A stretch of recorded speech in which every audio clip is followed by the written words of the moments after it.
ಡಿಸಿಪಿಯಾಗಿ ನಾರಾಯಣ ಬರಮನಿ ಅಧಿಕಾರ ಸ್ವೀಕಾರ ಮಾಡಿದ್ದಾರೆ. ಬೆಳಗಾವಿ ಕಾನೂನು ಸುವ್ಯವಸ್ಥೆ ವಿಭಾಗದ ಡಿಸಿಪಿಯಾಗಿ ಸರ್ಕಾರದಿಂದ ನೇಮಕವಾದ ಬೆನ್ನಲ್ಲೇ ಇಂದು ಡಿಸಿಪಿಯಾಗಿ ಬರಮನಿ ಅಧಿಕಾರ ಸ್ವೀಕರಿಸಿದ್ದಾರೆ. ಅಧಿಕಾರ ಸ್ವೀಕರಿಸ್ತಾ ಇದ್ದಂತೆಯೇ ಶುಭ ಕೋರಲು ಅಭಿಮಾನಿಗಳ ದಂಡೆ ಹರಿದು ಬಂದಿದೆ. ಬೆಳಗಾವಿಯಲ್ಲಿ ಸುದೀರ್ಘ ಸೇವೆ ಸಲ್ಲಿಸಿದ ಅನುಭವ ಇವರಿಗಿದೆ. ಬೆಳಗಾವಿ ಕಾನೂನು ಸುವ್ಯವಸ್ಥೆ ಕಾಪಾಡುವ ಜವಾಬ್ದಾರಿಯನ್ನ ರಾಜ್ಯ ಸರ್ಕಾರ ಇದೀಗ ಕೊಟ್ಟಿದೆ.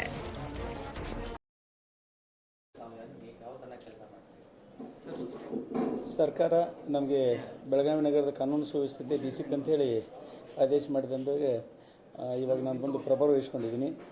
ಹಿರಿಯ ಅಧಿಕಾರಿಗಳ ಮಾರ್ಗದರ್ಶನದಲ್ಲಿ ಎಲ್ಲ ನಮ್ಮ ಸಹೋದ್ಯೋಗಿಗಳ ಸಹಕಾರದೊಂದಿಗೆ ಸಾರ್ವಜನಿಕರು ಮತ್ತು ಎಲ್ಲ ರಾಜಕೀಯ ಸಾಮಾಜಿಕ ಮತ್ತು ಧಾರ್ಮಿಕ ಮುಖಂಡರ ಸಹಕಾರದೊಂದಿಗೆ ಉತ್ತಮ ಬೆಳಗಾವಿ ಮತ್ತು ಸುರಕ್ಷಿತ ಬೆಳಗಾವಿ ಮಾಡೋ ನಿಟ್ಟಿನಲ್ಲಿ ನಾವು ಪ್ರಯತ್ನ ಮಾಡ್ತೀವಿ. ಆ ನಿಟ್ಟಿನಲ್ಲಿ ತಮ್ಮೆಲ್ಲರಿಗೂ ಮತ್ತು ಸಾರ್ವಜನಿಕರು ಎಲ್ಲ ಸಹಕಾರ ಬೇಕು. ಶಾಂತಿ ಮತ್ತು ಸುವ್ಯವಸ್ಥೆ ಕಾಪಾಡುವಲ್ಲಿ ಎಲ್ಲರ ಸಹಕಾರನ ಈ ಮೂಲಕ ಕೋರ್ತಾ ಇದ್ದೀನಿ. ಧನ್ಯವಾದ.